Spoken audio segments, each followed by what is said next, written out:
Our guests today are Elizabeth Lynch MBE, who's been actually our very first guest on the first Spotlight session, so you might recognize her.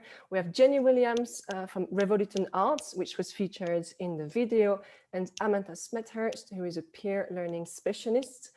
They're going to tell you all about creative people and places. We are really excited to be here with you today because we are really proud of creative people and places, and I'm certainly very proud of having had the real privilege of being with the programme since before it began, actually. So it's been a huge journey for many of us, and something that we're really excited to be part of. And I'm just going to share this. Go. So big thanks for inviting us. I'm just going to do a very quick overview of what Creative People and Places is for you all before we dive into some of the detail and some of the practice and thinking about how we work. So Creative People and Places is a national programme in England. It's been working since 2012, funded by Arts Council England to the tune of over about 110 million now. But it's at its core, Creative People and Places is about more people taking the lead in choosing, creating and taking part in arts and cultural experiences in the places where they live. And we talk about it being with, by and for people. So it's not about things being kind of created and imposed to. It's absolutely about co-creation and co-working with communities in areas where that wasn't happening before. The programme is funded by Arts Council England, and a list of the aims that they set out are here. I'm not going to go through them in detail, you can see, but there are many. But the ethos behind the programme was absolutely about targeting areas of the country where they recognised people weren't actively engaging in the arts for whatever reason that was. And what they did was create Creative People and Places in response to that, and in response to a number of national inquiries around engagement, as a way of testing different methodologies and seeing how to change the landscape, really, how to give people power, voice, control over what they were engaging with. And in addition to the aims for the programme, there are 3 core research questions that sit behind everything that happens within Creative People and Places. And they were, are more people from places of least engagement experiencing and inspired by the arts? To what extent was the aspirations for excellence of art and excellence of the process of engaging communities achieved? And which approaches were successful and what lessons were learned? So from its core, and what makes CPP, as we call it, or Creative People and Places, slightly different, is something around practice and researching practice and trying stuff out, and I'll come on to that in a minute. But at the moment, what Creative People Places looks like in practice is 33 independent projects, which are run by 30 consortia, all located around different corners of our country, in places where people are least likely to engage. And since 2013, there have been 4.5 million engagements with the programme. It's probably increased already since that was written, frankly, because it goes up daily, which we love. And what's really interesting and what's turned this kind of, what this programme's done in terms of turning policy on its head is that 86% of people who participate in the programme weren't previously engaging with regular arts and cultural events, because things, for all sorts of reasons, maybe didn't fit, maybe weren't in the right location, or just maybe weren't things that engaged or interested people. So there's been lots of shifts, and that has led to a change in policy, which we'll come on to later. What makes us different, as you'll have heard from those research questions, is we're established using a philosophy of action research. The project was set up with permission to take risk, permission to try stuff out, do things differently, and to experiment. And people have embraced that. All of the projects have embraced that. The original projects were set up and still are with a 10-year vision. So there were 3-year funding kind of bunches, but the aspiration was absolutely about 10 years, recognizing you can't change overnight. And when you're working in communities, that takes time to build trust and relationship. And also that we're supported by a peer learning network, of which I'm the lead, on a very part-time freelance basis, I should say, as well. And that is a chance for the 30 independent projects and programmes to come together and to share their learning, their experiences, and reflect on what's happening, and to have a space to say, this was really brilliant, actually this worked, this didn't, this really didn't. And we really have a kind of sense of honesty and trust and a sense of collaboration that comes from that as well. We're going to talk more about peer learning later. I just want to leave you with this quote, which is from Sir Nicholas Sirota, who is now our chair of Arts Council England. And he gave this quote at our conference a couple of years ago, actually. And I think what's really interesting here is that he's reflecting on how much the practice of creative people and places has changed the landscape of arts and culture. And what we're seeing this year is the Arts Council publishing a new 10-year Let's Create vision plan and everything associated with it, which really is learning from the experience of creative people and places in terms of how people work well in terms of working with communities. And I'm going to leave it there because there's lots more to come and I don't want to spoil anyone's thunder, if that's okay. Thanks so much, Amanda. Great. I mean, that was a quick intro. You will get all the slides afterwards. And of course, you can dive into the website, which has tons and tons of insights, videos. There's a lot to explore. We're now going to hear from a practitioner, from Jenny Williams, who is project director at Revoluton Arts, so in Luton near London. And yeah, over to you, Jenny. Thank you. It's worked. Phew. I'm really, really pleased to be here. Thank you so much. My name is Jenny Williams. I'm the director of Revoluton Arts based in Luton. And Luton is around 60 miles outside of London. It's defined as a super diverse town. And it is one of 7 super diverse towns across the country in England. And it's particularly interesting because its neighbouring towns and villages are defined as being quite middle class, predominantly white areas. So it is really a jewel in a very, very distinctive area and locality. As Amanda was saying, the CPP was set up because there was discovery that there was, you can see it, it's just down here.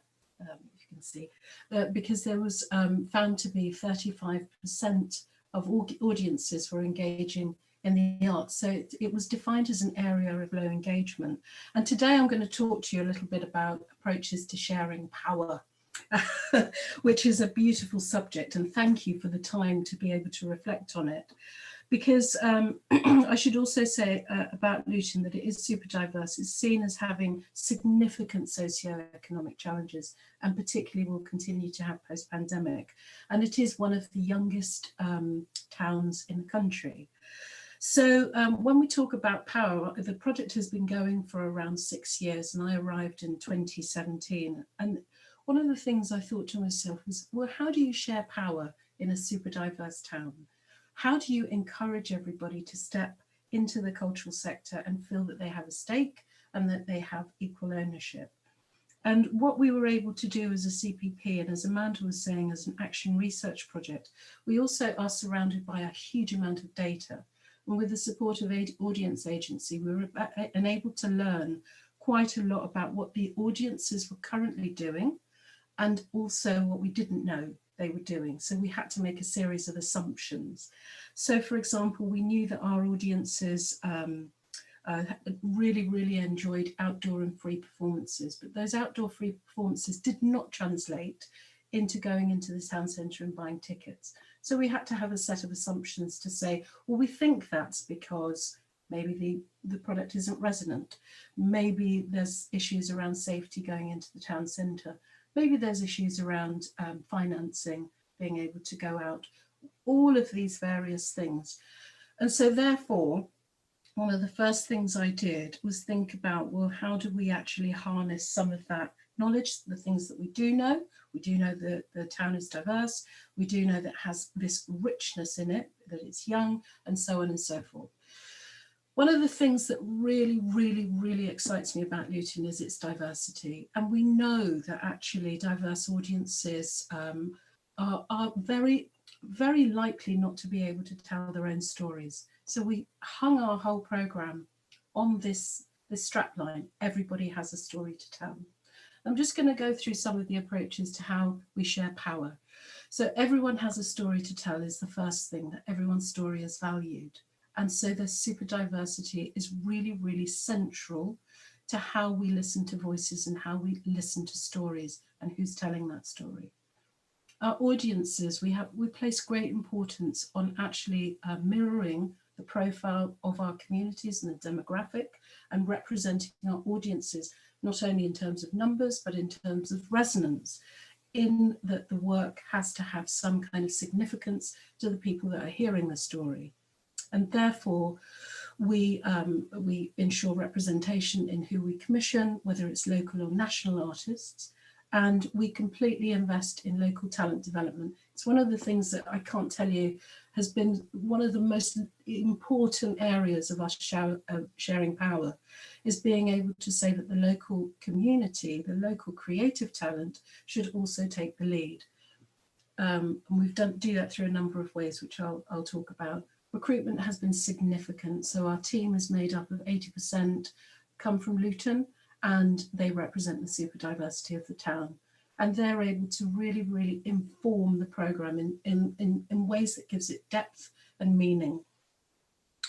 Thought leadership is very much about, you know, we do evaluate. We do evaluate a lot as a CPP, but where we're trying to do more and take that step further is to say that actually how we create and define our programme is about inviting people into the conversation before we deliver anything. And thought leadership is becoming much more important to us. And we hope that this has resulted in a distributed leadership model. We have all these beautiful things as well that I'm just going to touch on and then move on, because I don't want to use up all my time. We have a ladder of participation model. It's shared by our team and our associates and those that work with us. And it's an understanding that anybody comes to our programme can come at multiple layers, and our object is to listen to what that layer is, whether they come to us as participant, decision maker, creative, audience, volunteer. And our role is to be able to hold all those multiple positions through our programme. A little overview of the key elements of our programme and where we invite people in. We have these strategic commissions, which are very, very big programmes of work that take place in the town centre.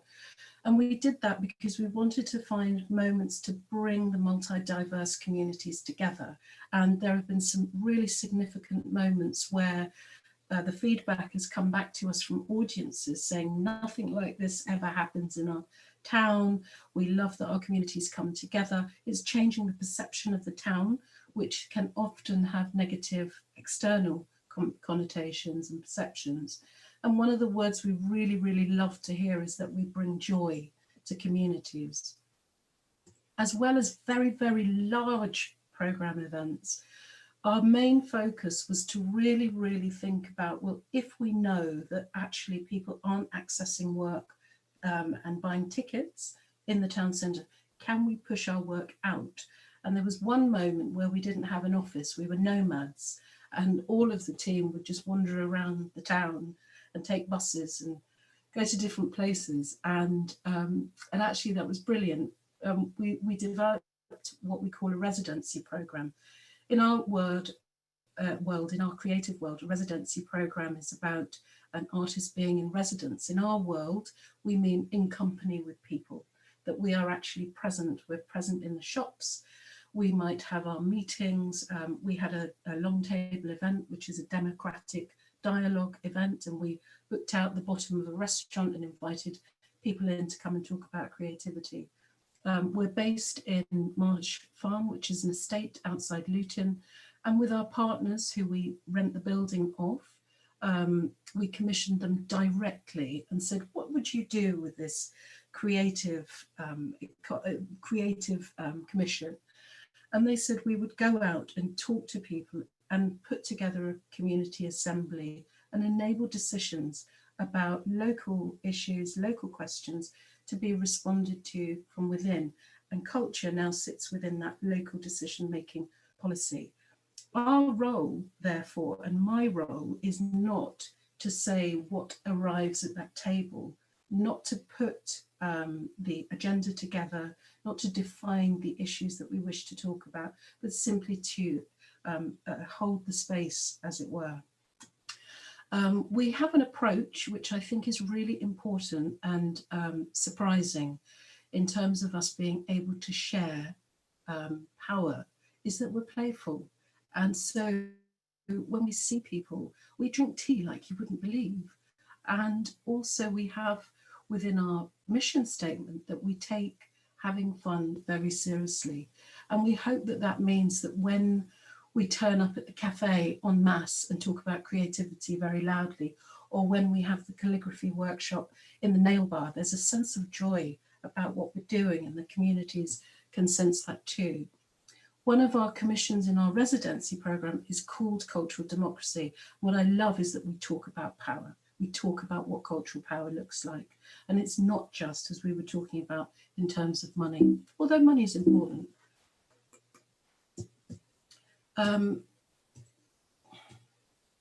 Sorry, I've just gone forward. The cultural ecology is really important to us, and being in place, one of the things we noticed was that if you have a place of low engagement, it often generally means that the cultural ecology requires strengthening, that cultural leadership requires more support, that maybe there aren't as many opportunities for talent to thrive. So the cultural ecology has become a major, major part of our programme. We've set up in partnership with 1 Degree East, a producers company. We've set up a producers hub, and the 1 Degree East programme and programme for Sadler's Wells and companies like that. So we're bringing in the best producers we can to work with local folks, because we're absolutely committed to inward investment and developing the talent pipeline. We have very small commissions of £400 where we say to folks, what would you do? Again, we do very little to define what comes back out of it, because we're curious. We want to know what stories come to us rather than define the stories that we want to hear. And just these figures at the bottom really help us to see if we're on track. So when the project started 2014 to 15, there were 4 applications that went in to the general funding through Arts Council Grants for the Arts. And then after a year of our programme being set up, we had 18 projects. And again, it's not the amount, it's that leadership is being distributed.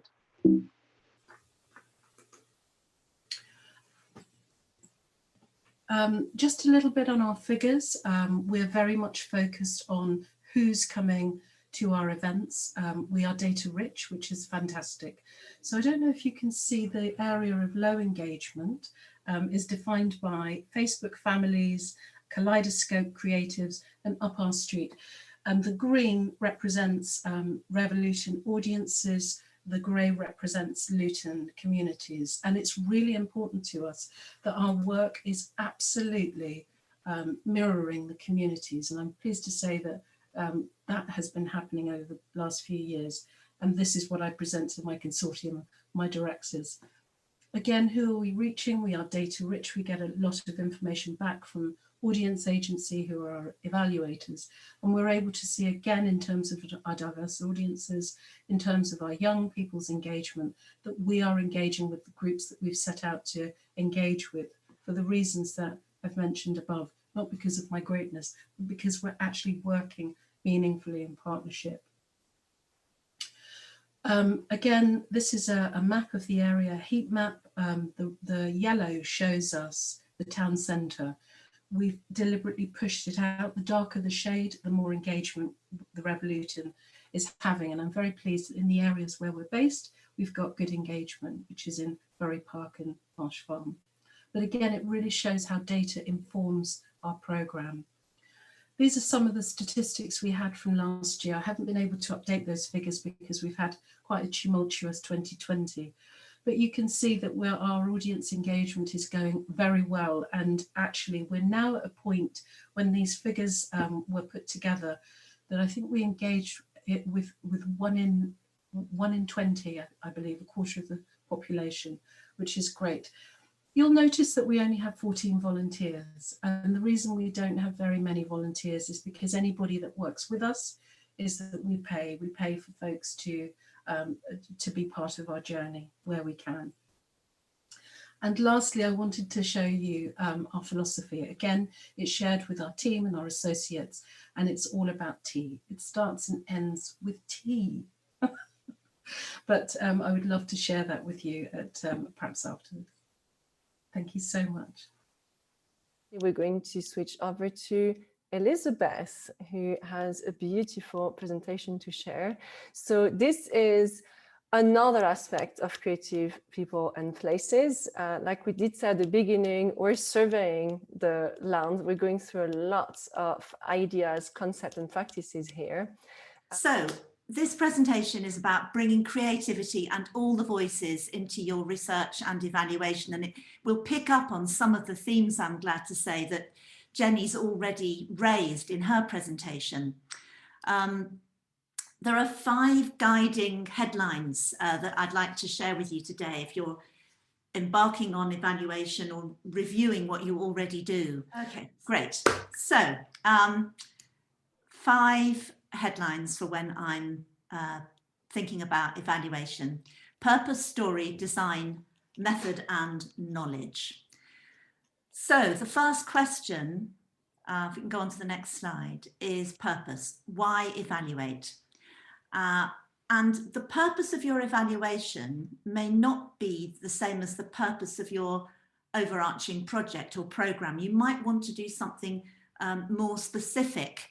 And Jenny mentioned earlier about reaching particular audiences in particular geographical areas, or an age group, for example, that your project may not be currently, or maybe it's a festival and you're not currently engaging with them. So the evaluation might want to specifically look at that rather than whether everybody had fun. I mean, that will surely emerge. But so there are some reasons here which I've listed, and you may want to do some of those. They will help you frame the story that you want to tell. And of course, you need to take into account the core values of your organization. Think about the value, not just the monetary value, but the value that the voices that you want to include want to attribute to the evaluation. So take that into account, and how these relate to the wider landscape. So for example, if there are some national research already, for example, recently I was involved in a project, a festival about creative aging, and there was one of the tasks was to see whether the program affected people's attitudes to aging. And there was some national statistics, a huge survey had been done about people's attitudes to aging, which were on the whole rather negative. And we were able to do some baseline data collection amongst our stakeholders at the beginning, but then at the end of the program, see whether as a result of experiencing the festival, people's attitudes had shifted, and it was great that they had. And when you're thinking about your purpose, leave space to acknowledge failure, because everything doesn't have to be perfect. As Amanda says, it's action learning for creative people and places. Next slide, story. So what is the story you want to tell, and what is the story you need to tell about your project? Jenny mentioned meaning, being meaningful. What did it mean to the people involved? What is the change or shift? And shift is a good word. It can be subtle, that you want to capture and share. What did other people who were not stakeholders think about it? Maybe the general public, your audiences. What could you do differently? And what aspects of your work or group experience should be shared? Because sometimes it's an internal conversation. You don't have to share everything. You might want to just share some things publicly. So the next slide is design. Now, Jenny and Amanda talked about co-creation, co-curation, involving their communities in the design of the program. And of course, if that's already happening, they should be involved in the design of the evaluation. Somebody in the breakout room I was just in was saying, engage the community in the research questions. What are the questions that they want to ask? What do they think is important? And how does the evaluation design evidence the story of change that you want to tell? So ask yourselves what you need to evidence, whose voices need to be represented, and what resources do you have? People could be paid, they could be volunteers who are paid expenses, some organisations do that. Space, time, equipment, you might need recording machines, phones, software. Evaluate from the get-go, because the co-design process with the stakeholders is data. All your meetings are data. And think about language and languages. Do you need to engage people who speak community languages? I'm sure that might happen in Luton. It may need to happen in some of your communities. Think about the type of language, the tone, avoid jargon. I know there's some jargon in my presentation, but I was making some assumptions about who was in the room. But think about those when you're asking the questions. Don't make assumptions about the terminology that you will use. And also, if you do need to use specific technical terminology, then make sure that it's explained. So the next slide is what can you evaluate? So what you can evaluate is what do people think, feel, know, and do as a result of your activity. And who are the people? This is where the monitoring comes in. The data that Jenny was talking about in terms of the demographics, which areas they come from, who are the people, how old are they, what backgrounds do they come from. But this is the exciting thing, you can actually classify captivation, knowledge and awareness, behavior and attitudes, which you can capture through all your interviews and your creative data capture. And it was great to hear words like in the video, somebody talked about captivation. They said it was artistic and it was interesting and beautiful to look at. Jenny talked about joy, this emotional and spiritual resonance. So these are all the things that you could be thinking about, as well as maybe from a professional point of view, how the evaluation is going to impact on your practice, artistic practice, community practice, how your practice might have an impact on others. Will people want to do similar work to you? Will people give you more funding? Will it have an impact on local or national policy? This is all useful things to think about depending on what your project is. So different types of evaluation, quantitative data that Jenny has described, everything that you can count, numbers, percentages, statistics. You can use other people's data and compare theirs to yours. Next slide. And I'm not going to go through all this, but these are all the different sorts of quantitative data that will help you, but you only count what you need to count. So you might not need to do all of this. Just think about what you really need to do for the specific purpose of your evaluation and your resources. And then next we have qualitative data, and this is where creativity can come in. I mean, lots of times people write reports and of course they have a great shelf life, but your evaluation might be video and visuals. You might have a visual scribe and lots of lovely diagrams. That might be a better way for you to share what you've learned.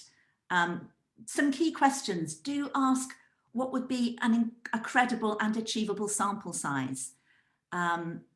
Capture some baseline data so that you can measure the change between the beginning and the end of the project. You can classify your qualitative data. I can't go into detail about that here, but that's about pulling out the key themes that you're looking for. And then also, if you start to do that, themes that you haven't thought about will emerge inevitably. And there's ethical considerations, of course, when you're capturing data, monitoring data, you're interviewing people. You need to ensure that your data will be ensure then that your data will be stored securely, that will be destroyed after a certain amount of time, that you will quote people, attribute quotes or not, that it will be anonymous. But if you want to quote someone, then you will write to them and get their permission in writing. And then there's a whole range of ways that you can, creative ways that you can capture people's feedback.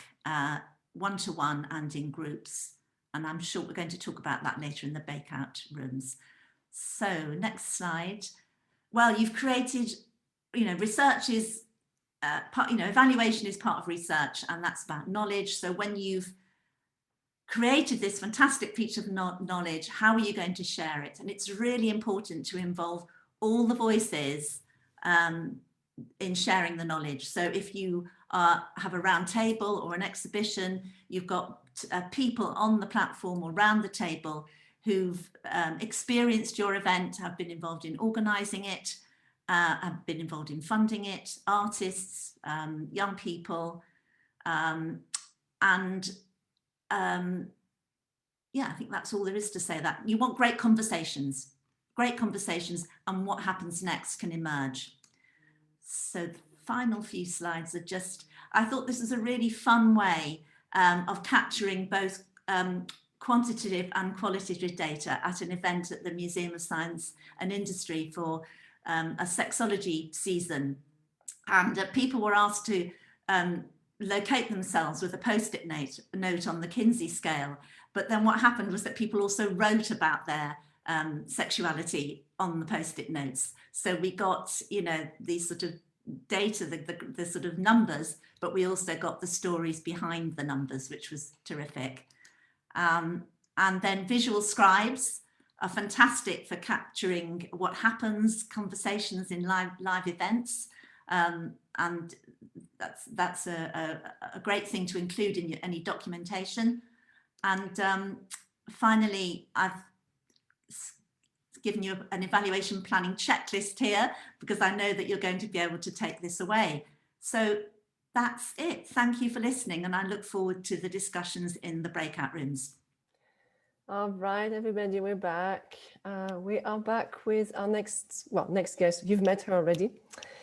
We are back with Amanda, who is going to talk about one more ingredient in that CPP gardening, which is peer learning. Over to you, Amanda.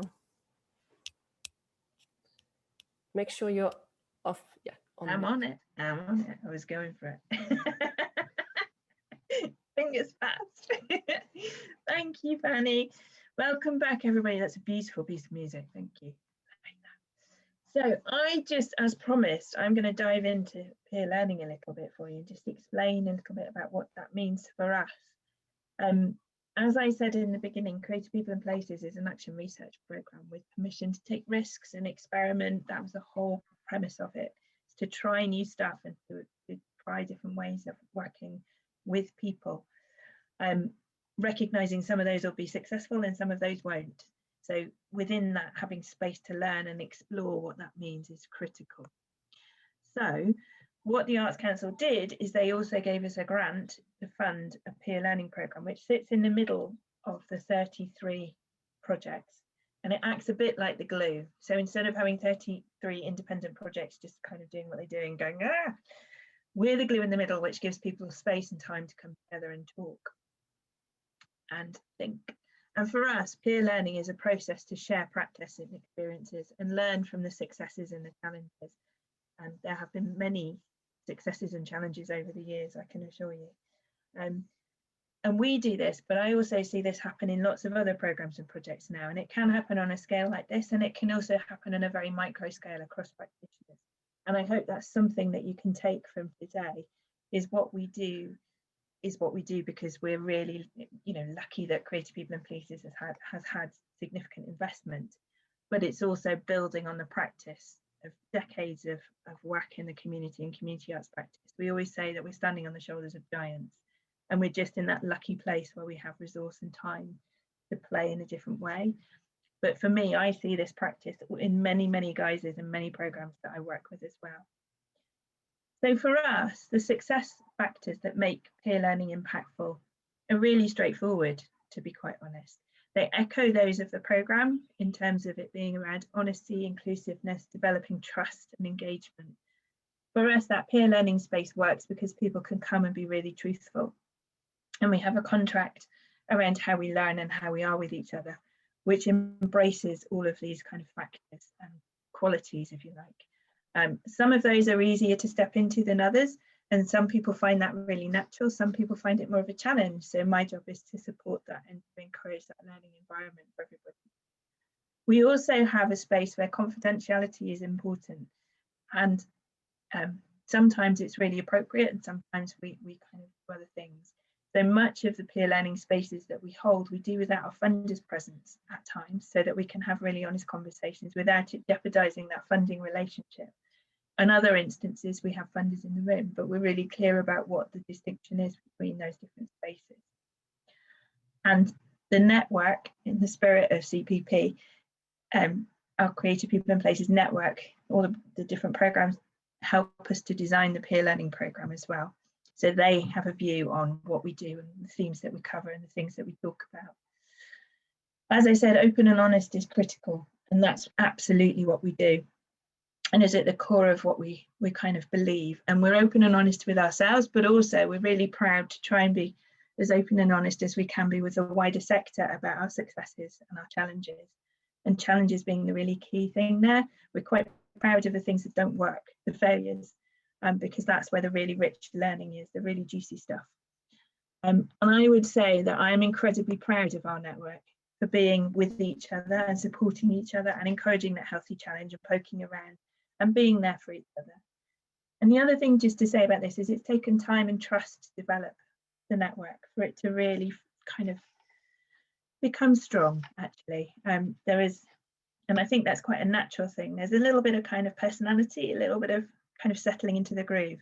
But what we have now is a strong network that when new people come into it, they feel really welcome and they feel really supportive. And that's something that we're all really proud of. So in terms of how we do it, is there's one thing just having a space and having people, but there's lots of practical stuff that we do, all listed here. And I'm just going to pick out a few. So gatherings are one thing that we do. We used to do them face-to-face pre-COVID, and hopefully we will again soon.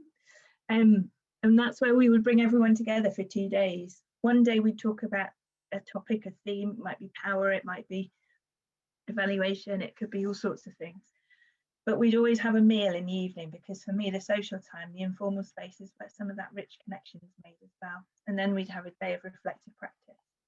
Now we do online Zoom cuppers really regularly with the directors every fortnight, and with some of the other team members as well, focusing on things like health and wellbeing. We have a conference every couple of years, and there's one in December coming up, and we will make sure you know about it, because everybody's welcome. It's probably going to be online because that's the world we live in at the moment, but we're really excited about that. And we also commission lots of research reports, which are all on our website. And these are intended to be kind of, some of them are think pieces, some of them are practical toolkits. There's a really lovely piece, I'm biased, I know, but we did a report last year around multiplying leadership, which is really interesting in terms of leadership and where it sits in a community, and how to share that leadership. Something around how Creative People and Places works in that way. And we're doing one at the moment around diversity and inclusion. And then we also have a thing called Workplace, which is our kind of intranet, if you like, electronic intranet or platform, where people can just share questions, ask advice, share info, all those kinds of things. And obviously our website and comms resources that you'll have seen. So there's some of the things that we do. Obviously, that's kind of the program we've built, and for different people will want different things, but that's just some of the tools we use, if you like, to make it happen. And in terms of the impact, because that's really where it matters, what we've noticed is that peer learning creates space to share and reflect. It's that moment to pause, lift your head, draw breath, recognize what's happening, and really just have a moment to think, because sometimes we're racing really, really hard to deliver. And it's really hard to forget to actually just stop and do that. And the richness of connections across the network is incredible. People know who to go to for questions, for help, for a shoulder to cry on, someone to laugh with. And I love that. And collaborations as well have come through in terms of new partnerships and projects. And we've noticed practice develop within the sector and within Creative People and Places, because we talk about having a continuum of practice and everyone doing slightly different things. And that's how it should be. We're not just a homogenous thing. But we love that that practice develops, that people try stuff, they hear what's worked elsewhere and then try it out themselves. And what we've noticed as well because of peer learning and because we share it and because we're really open about it, I think, and because we've got evidence now from the evaluation of creative people and places as well, we're seeing sector policy change quite a lot here in England, particularly around funding for the future of community-based work, which is really, really exciting, not just with the Arts Council, but with other practitioners and funders as well. And that's something that we're really excited about. And that's a whistle stop of peer learning. I could go on about it for hours because I'm really, really passionate about it, as you can maybe tell. And I know a lot of other programs, you do it in very, very different ways and in similar ways, and it's about crafting something that works for you.